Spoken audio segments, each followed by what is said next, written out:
சொல்கிறத மட்டும் சொல்லு, நான் பார்த்துக்கிறேன். Excuse me madam. Yes come on. வணக்கம் மேடம். வாங்க உட்காருங்க. வணக்கம் மேடம். உட்காருப்பா. சொல்லுங்க. அதை கொடுப்பா. வணக்கம் மேடம். மேடம் ஒரு கம்ப்ளைண்ட் கொடுக்கணும். சரி, அந்த பொண்ணு இந்த பையனை விரும்புறதுக்கு என்ன சார் எவிடன்ஸ்? மேடம், இந்த கம்ப்ளைண்ட்ல இருக்க சரௌண்ட்ர பொண்ணும் சிவான்ற இந்த பையனும் 10 வருஷமா விரும்புறாங்க. அந்த பொண்ணு லவ் பண்றது அவங்க வீட்டில் தெரிஞ்சனால அவங்க வீட்டில் திடீர் கல்யாணம் ஏற்பாடு பண்றாங்க. இந்த கல்யாணத்தை நிறுத்தணும், இந்த பையனுக்கும் அந்த பொண்ணுக்கும் கல்யாணம் பண்ணணும். அந்த பொண்ணுக்கும் விருப்பம் இருக்குன்னு நான் எப்படி நம்புறது? அண்ணே ஒரு நிமிஷம் மேடம். அண்ணே அன்னைக்கு அந்த பொண்ணு எனக்கு கால் பண்ணியிருந்தா, அதை ரெக்கார்ட் பண்ணி வச்சிருக்கேன், கேளுங்க. மேடம் இதை கேட்டு பாருங்க. கொடுங்க. சிவா, நீ தைரியமா ரெஜிஸ்டர் மேரேஜுக்கு ஏற்பாடு பண்ணு. நான் வந்துடுறேன். என்னை எப்படியாவது இங்கிருந்து காப்பாத்து சிவா. அந்த பொண்ணுகிட்ட மொபைல் நம்பர் இருக்கா? அந்த பொண்ணுகிட்ட மொபைல் இல்லை மேடம், ஆனால் அவங்க வீட்டில் இருக்கிறவங்க நம்பர் இருக்கு. சரி கொடுங்க. கொடுப்பா, மேடம் பார்த்துப்பாங்க. நம்பர் சொல்லுங்க. 9941 832221. யார் நம்பரு? அவ அப்பா நம்பர்னு நினைக்கிறேன். ஓகே. ஹலோ. ஹலோ சண்முகமா? ஆமாங்க. சரோ அப்பாவா நீங்க? ஆமா, நீங்க யாரு? நான் தல்லாக்குளம் விமன்ஸ் போலீஸ் ஸ்டேஷன்ல இருந்து இன்ஸ்பெக்டர் பேசுறேன். உங்க பொண்ண ஹவுஸ் அரெஸ்ட் பண்ணிருக்கீங்களாமே, கட்டாய கல்யாணம் பண்ண போறீங்களா? போலீஸ்னா நீ எது வேணா கேப்பீங்களா? உங்க பொண்ணு மேல கம்ப்ளைண்ட் வந்திருக்கு. கம்ப்ளைண்டா? யாருங்க கம்ப்ளைண்ட் கொடுத்தா? சிவான்னு ஒரு பையன். உங்க பொண்ணை கூட்டிக்கிட்டு ஸ்டேஷனுக்கு வாங்க. ரோட்ல போற வரவெல்லாம் கம்ப்ளைண்ட் கொடுத்தா பொண்ணு கூட்டிக்கிட்டு ஸ்டேஷனுக்கு வர சொல்லுவீங்களா? நான் உடனே ஆக்ஷன் எடுக்கணும். நீங்க உங்க பொண்ணை கூட்டிக்கிட்டு வரீங்களா இல்ல நான் அங்க வந்து இழுத்துக்கிட்டு வரவா? கல்யாணம் இல்லையா, நான் வெளியூர்ல இருக்கேன். நாளைக்கு காலையில நானே நேர்ல கூட்டிட்டு வரேன். ஓகே, அந்த பொண்ணை கூட்டிட்டு நாளைக்கு காலையில வந்துருவாங்க. நீங்களும் காலையில வந்துருங்க. சரி மேடம். நான் உங்க கம்ப்ளைண்ட் எடுத்துக்கிறேன். இப்ப நீங்க கிளம்பலாம். சரிங்க மேடம், நாங்க நாளைக்கு காலையில வரோம். போலாம்ப்பா. ஜாமீன்லாம் கிடைச்சிரும், ஒன்றும் கவலைப்படாதீங்க. உங்களை நம்பி தான் மேடம் இருக்கேன். நான் பார்த்துக்கிறேன். நான் சொல்றேன்ல, கவலைப்படாம போயிட்டு வாங்க. அதெல்லாம் கவலைப்படாதீங்க தம்பி, சார் பார்த்துக்கு வரல.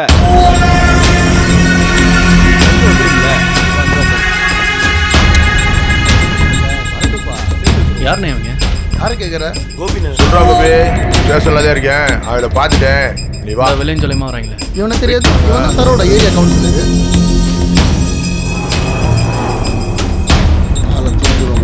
அவசரப்படாத. நம்மளே நம்பி முறைக்கிறேன். அவன் முறைச்சி என்ன ஆக போகுது? இவன் பார்த்துட்டு போற பார்த்தா நமக்கு எதிராக எதுவும் சதி செய்வானோ?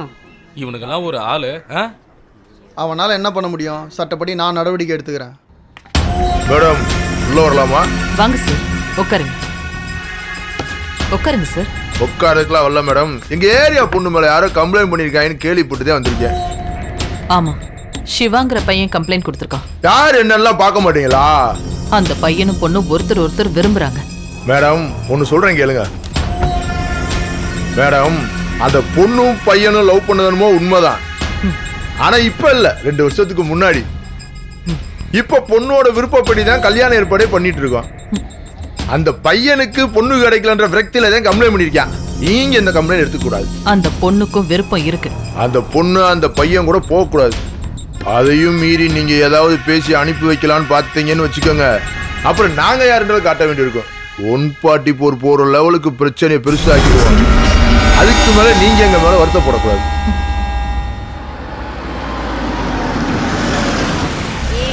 வாட்ஸ்அப் ஃபேஸ்புக்ல எல்லாம் கண்ட மெசேஜ் அனுப்பிட்டு இருக்காதீங்க. வா, வரக்கூடாத இடத்துக்கெல்லாம் வர வச்சுட்டியாடி. வா.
கம்ப்ளைண்ட் கொடுத்ததோ அந்த பையன்.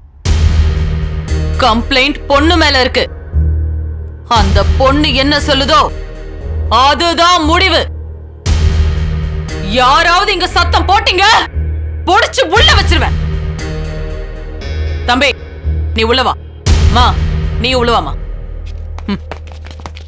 ஏன்பா சரோங்கிற பொண்ணு மேல கம்ப்ளைண்ட் கொடுத்திருக்கியே, அதுல அந்த பொண்ணுக்கு விருப்பம் இருக்கான்னு தெரியுமா? நான் ஒன்னும் அவ விருப்பம் இல்லாமலாம் கொடுக்கல மேடம். நானும் அந்த பொண்ணு லவ் பண்றோம், 10 வருஷம் பழக்கம் இருக்கு. திடீர்னு ஒரு நாள் ஃபோன் பண்ணி என்னைய காப்பாத்து இல்லைன்னா நான் செத்து போயிடுவேன்னு சொன்னா, அதனாலதான் மேடம் நான் கம்ப்ளைண்டே கொடுத்தேன். நான் ஒன்னும் தேவையில்லாமலாம் கொடுக்கல மேடம். அந்த பொண்ணு விருப்பத்தோட தான் கொடுத்தேன். சரி, அந்த பொண்ணு விருப்பத்தோட நீ கம்ப்ளைண்ட் கொடுத்திருக்க. இப்ப அந்த பொண்ணு மாட்டேன்டா. அந்த பொண்ணுலாம் அப்படி சொல்றதுக்கு வாய்ப்பே இல்ல. ஒருவேளை அந்த பொண்ணு அப்படி சொல்லிட்டானா அதுக்கு நீங்க என்ன முடிவு எடுத்தாலும் அதை நான் ஏத்துக்கிறேன். ஓகே. என்ன மணி, வந்ததுல இருந்தே சிவாவோட போறேன்னு சொன்னதையே சொல்ற. அவனை முதல்லயே கூட்டிட்டு இங்க வந்திருக்க வேண்டியதானே? எப்போ வந்தா என்ன மேடம்? நாங்க 2 பேரும் இப்ப ஸ்டேஷன்ல தானே இருக்கோம். எங்க 2 பேரையும் சேர்த்து வைங்க. அந்த பொண்ணு அந்த பையன் கூட போகக்கூடாது. அதையும் மீறி நீங்க ஏதாவது பேசி அனுப்பி வைக்கலாம்னு பார்த்தீங்கன்னு வச்சுக்கோங்க, அப்புறம் நாங்க யாருன்றதை காட்ட வேண்டியிருக்கோம். நல்ல யோசிமா. இப்போ நீ அந்த பையன் கூட தான் போவியா? வீட்டுல ஏற்பாடு பண்ணிருக்கிற கல்யாணத்தை தான் நிறுத்துவியா? இல்ல இந்த கலவரத்தை தான் உன்னால தடுக்க முடியுமா? இதையெல்லாம் தாண்டி நீ அந்த பையனோட போனா அந்த பையனை தான் உசுரோட விட்டுருவாங்களா? யோசிச்சு பாரு. சிவா உயிரோட இருக்கிறதுக்காக நீங்க என்ன சொன்னாலும் கேக்குறேன் மேடம்.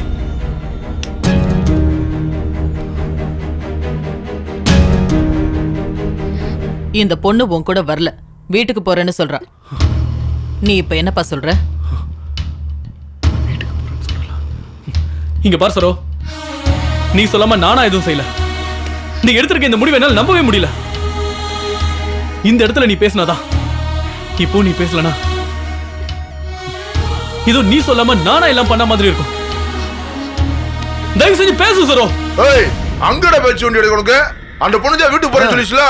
நீ நிப்பாட்டு. இங்க 2 பேருக்கு அதுல பத்தி உனக்கு என்ன தெரியும்? நிறுத்துங்க.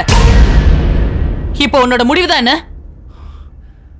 சரிங்க மேடம், இவ்வளவு நடந்ததுக்கு அப்புறம் இனிமே எனக்கு வேணாம். எனக்கு இவளுக்கு எந்த சம்பந்தமும் இல்லைன்னு எழுதி கொடுத்துட்டு போயிட்டே இருக்க சொல்லுங்க அவளை. ஏய், நீ எழுதி கொடுத்துட்டு போ. எங்க பொண்ணு எழுதி கொடுக்க. எங்க பொண்ணுக்கு எழுதி கொடுக்க தெரியாதா? நீ எழுதி கொடுத்துட்டு போடா. சரி சரி, நீ எழுதி கொடுத்துட்டு போப்பா.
பொட்டச்சிங்க பேச்சை நம்பி எந்த விஷயத்திலையும் இறங்கக்கூடாதுன்றதை நிரூபிச்சிட்டியல்ல.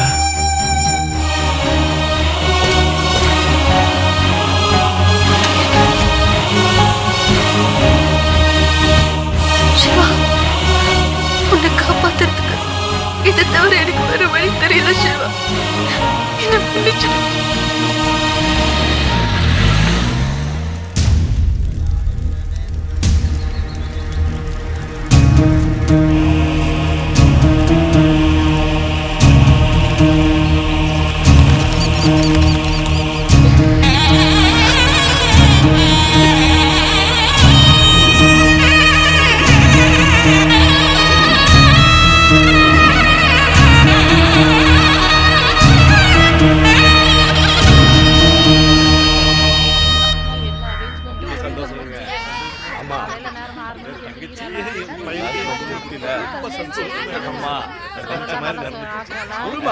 நாங்கெல்லாம் கலந்து பேசுறது தானே திட்டமிட்ட மாதிரியே கல்யாணம் நல்லபடியா முடிஞ்சு போயிடுச்சுல. மாப்ள, உங்களுக்கு ஒரு வேலை ஏற்பாடு பண்ணி தரது என் பொறுப்பு. முடியும்னு நினைச்சேன். இருந்தெல்லாம் பிரமாதமா என் தங்கச்சி நம்ம கல்யாணத்தை பத்தி தானே பேச்சு. என் பிள்ளைய நல்லபடியா பத்திரமா பாத்துக்கங்க. என் பிள்ளைய எனக்கு ரொம்ப சந்தோஷம். என் தங்கச்சி வீட்டுல தான் கொடுத்தோம். அதெல்லாம் நான் பாத்துக்கிறேன். ரொம்ப சந்தோஷமா இருக்கேன். என் மகன் நல்லா இருப்பா.